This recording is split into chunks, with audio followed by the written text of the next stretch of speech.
ito naman ang paglilinaw o ang clarifying. Dito, lilinawin natin kung tama o mali ang iyong hula sa iyong tanong, bakit at paano naging gayon ang sagot.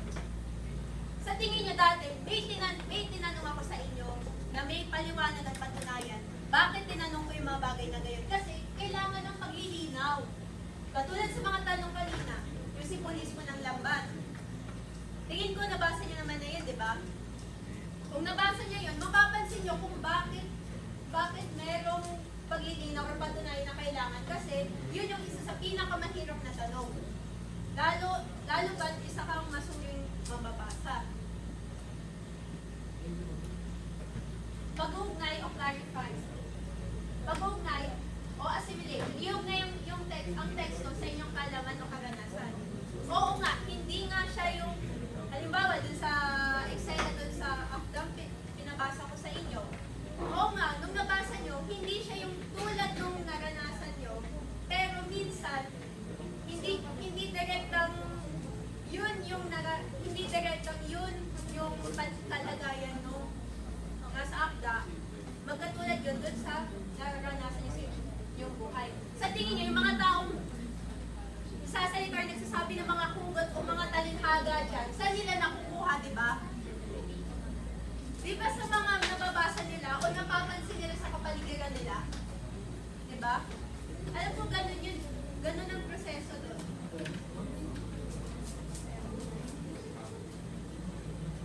Paghusga o evaluating. Huhusgan may elemento ng teksto kung paano siya ginawa at paano yung pagkakaakda ng mga simbolismo nito.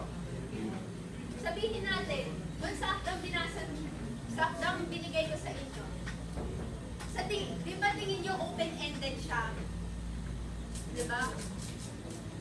Paano nyo malalaman kung ang akda ay open-ended o hindi?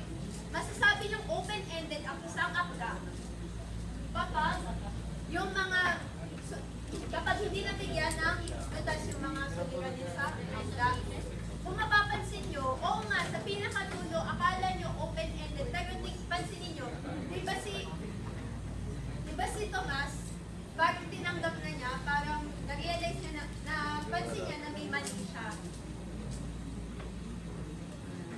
Tapos, mapapansin niya doon na lahat ng problema at ang ginawa ni Celso doon, yun yung tanging paraan para matapos or malutas yung problema nila kasi sa araw-araw, kung napapansin nyo, hindi natatapos yung problema dahil lang doon sa lambat. Gusto nyo pag-ugnay ko pa?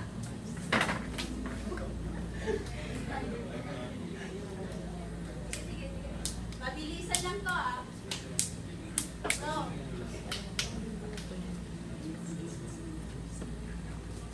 kung tutusin, magkakaugnay yung apat na yan.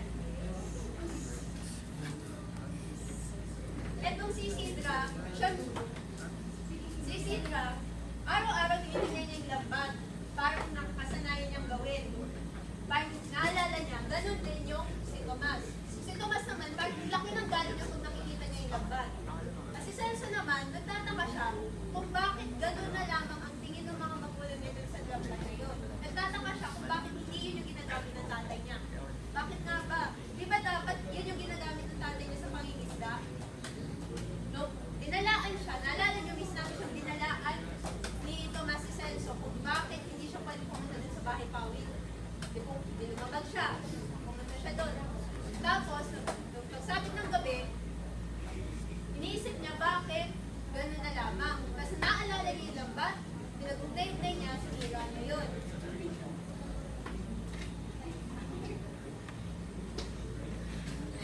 So, sinira niya yun, tapos ma-realize, tapos mapansin nung tatay na kaya gano'n, at dahil gano'n yung ginawa ni Celso, kasi doon lang niya napansin na yung may-ari ng lambat ay yung lalaki sa bahay Pawil mismo. Kaya ginawa niya, parang matapos doon, sinira niya para mawala